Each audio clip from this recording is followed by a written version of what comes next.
KMES English Medium Junior College welcome its students for the online lecture of philosophy for Standard 12, Chapter 5, What to Do and Why. For the topic, Introduction, the Nature and Ethics, and Ethical Thought in Indian Tradition. Students, in today's lecture we are going to start with the 5th chapter, What to Do and Why.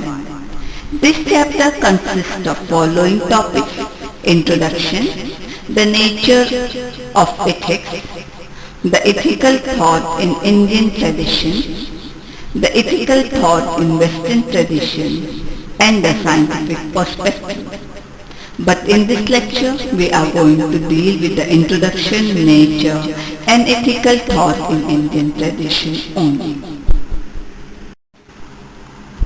Introduction.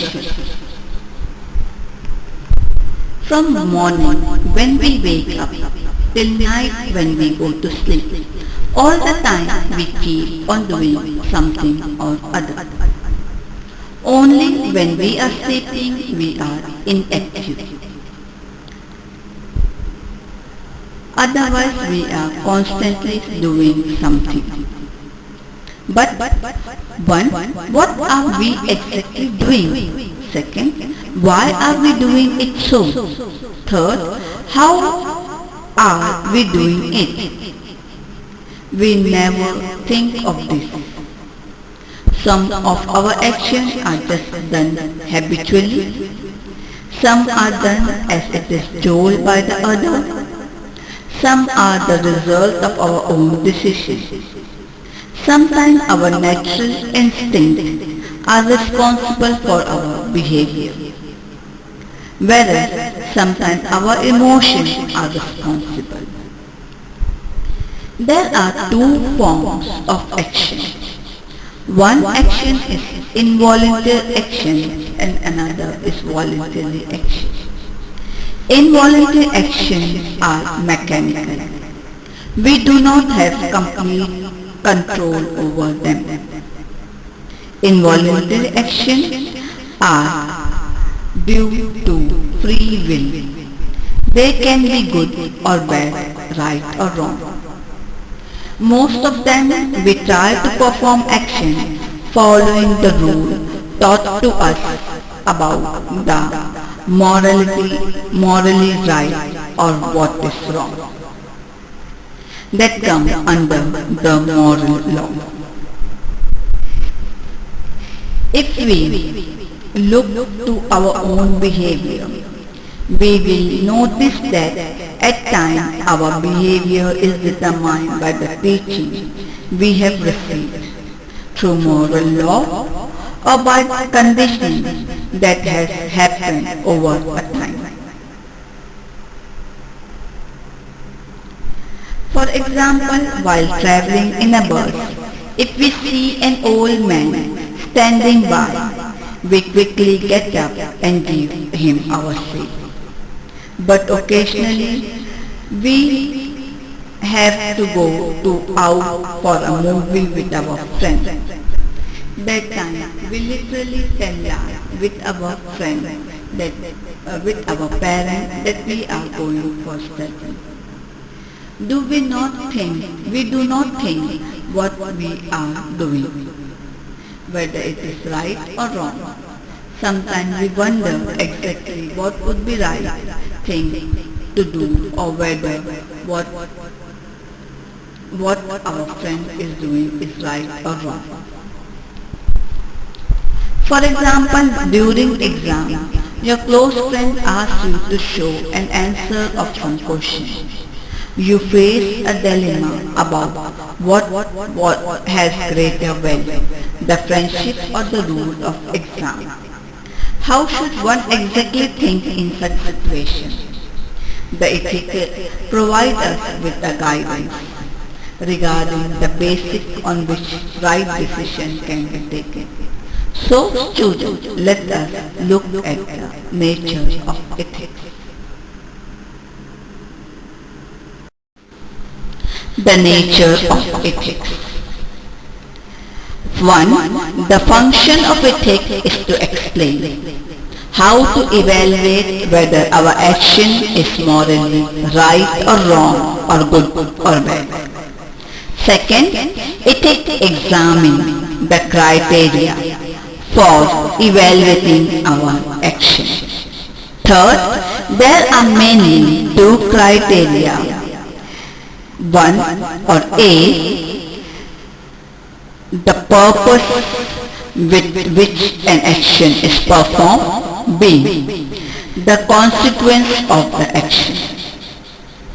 Fourth, every consequently performed action is performed with some or other objective, and every action produces some consequence.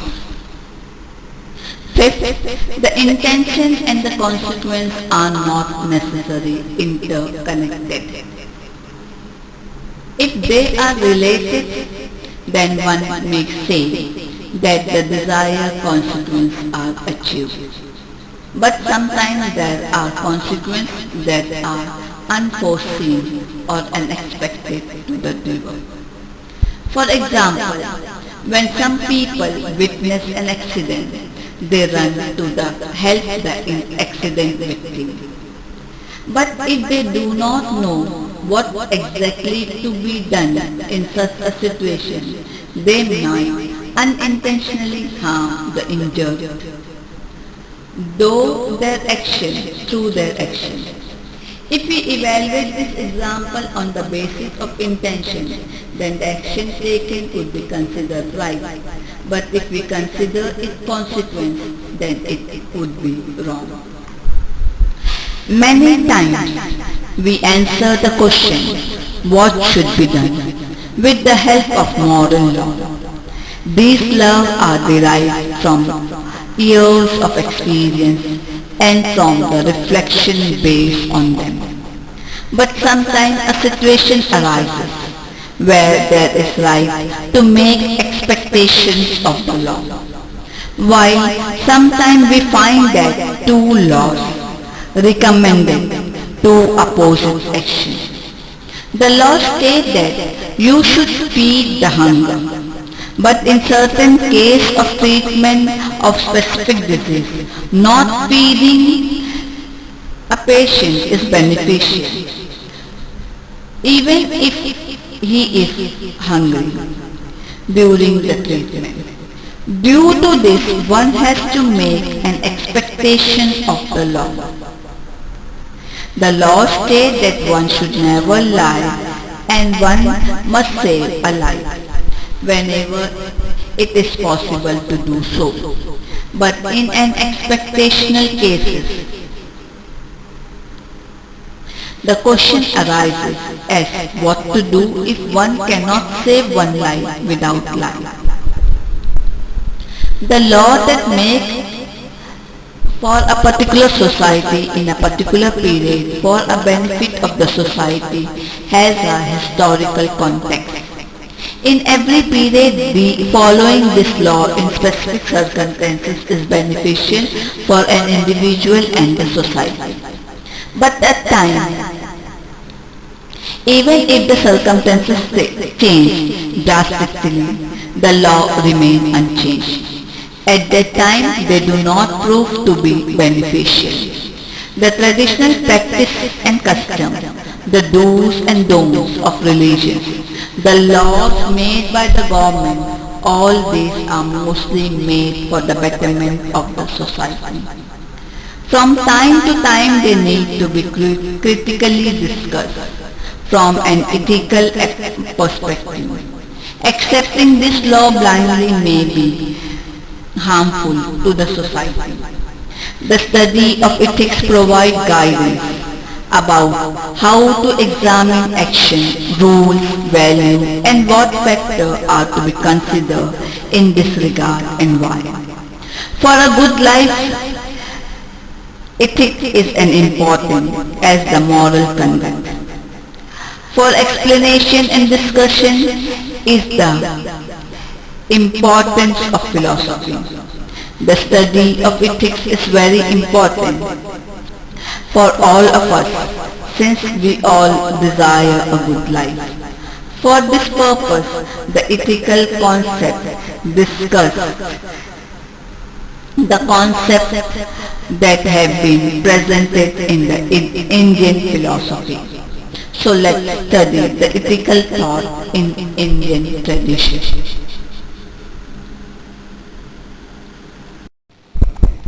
Ethical thought in Indian tradition. 1. Rig Veda is the first text in the Indian tradition.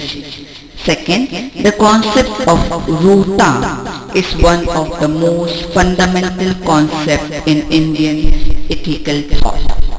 Third, Rig Veda derives from the root Ra. This word is formed from a verb and it is an indicator of motion or movement. Fourth, the Ruta concept suggests that there is a motion in this universe, and in this motion there is a sequence.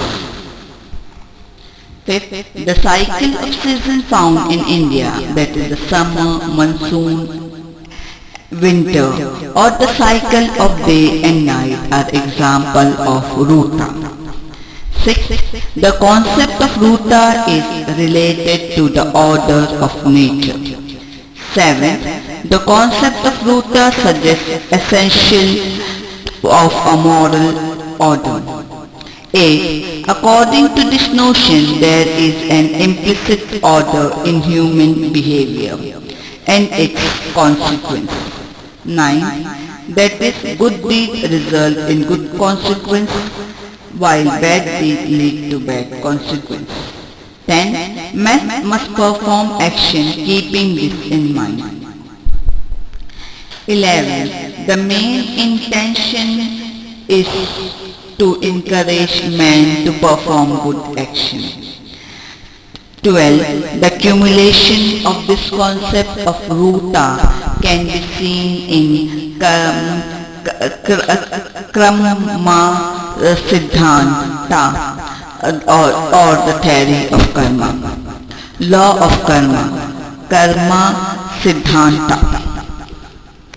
Karma literally means action.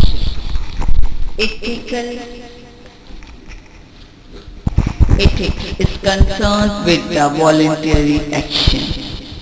According to the law of karma, voluntary action leads to some consequence. These consequences are called fruits of action. Karma phala. The karma theory states that every person someday has to suffer the fruit, the consequence of his or her action. The relation between the karma and its fruits is the cause-effect relationship found in nature. To the dream of human conduct, karma is cause where the fruit is the effect. The relation between the cause and effect is inevitable. The law of karma says that just as the cause inevitably produces the effect, similarly the fruit will be produced from the karma. The doer gets the fruit of the action, whether he/she desire it or not. The proverb, reap as you sow, is nothing but practical version of the karma theory. Man to express the understanding that he/she has a karma theory when he says, you have up to bear the fruit of your action. Although this awareness is embedded in the mind of all those who have grown up in Indian tradition. Classification of karma. Action or cause. Good action, good consequence, fruit. Bad action, bad consequence and fruit. The most Basic type of karma is the one between voluntary action and involuntary action. In Indian intellectual tradition, the two main motivations behind voluntary action are Rag and Veda. It should be noted that the word raga here does not mean anger or rage. Raga here means attraction, temperamentation, desire. Divesha means like or dislike.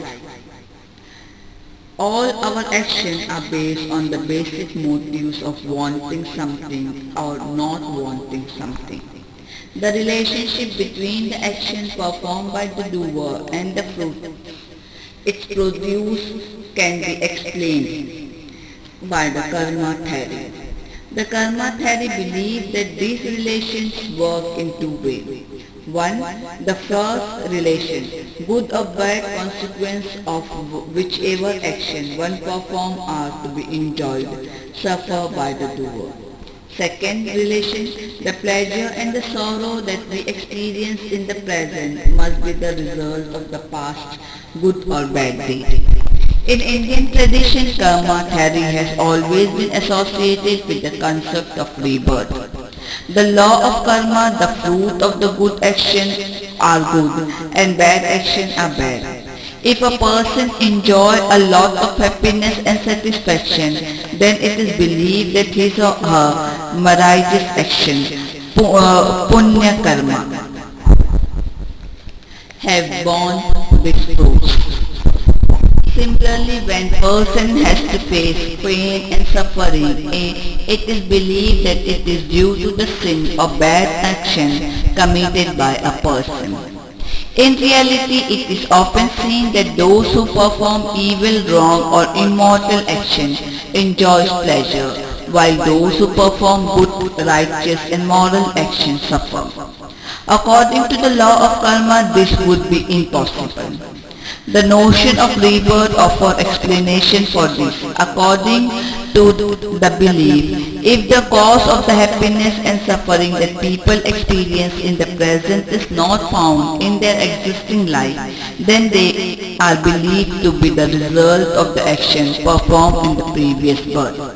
At the same time, this view encourages individuals to do good deeds by assuring them that if good deeds are performed in present, they will be certainly bearing the fruit in the life for the next.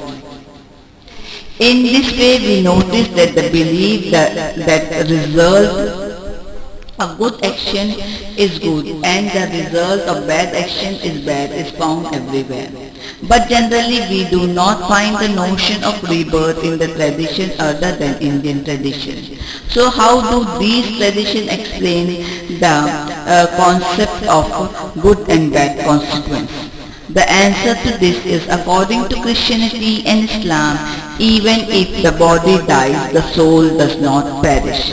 God keeps an account of all good and bad deeds. As per this account, on the final day of judgment, the good soul spirit are sent to heaven and the sinful soul to hell. This tradition believes that even if there is no rebirth, the consequence of action has to be borne. But the different ideas presented by them in this regard are in accordance with their cultural belief.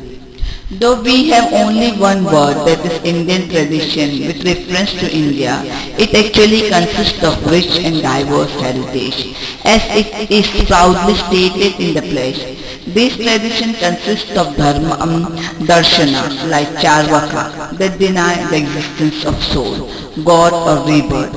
In the same way there are darshana like Sankhya, Yoga, Nyaya, Vaisheshiksha are some of Vedanta school that believe in soul, God and rebirth. It includes Buddha Darshana that believe in rebirth even if it rejects the existence of soul and God, and also in the Jaina Darshana that rejected God but believe in the soul and rebirth. Except the materialistic philosophy of Charvaka, all other darshana have belief in the rebirth and the law of karma. All the school of Indian philosophy also agree that the soul is bounded to born again and again in different bodies, and that the highest goal of the soul is to get rid of this bondage, that is from the cycle of rebirth. This liberation of freedom is moksha or nirvana. All these darshana regard liberation as purushartha, that is the highest goal of human life. The concept of purushartha is important in Indian ethics.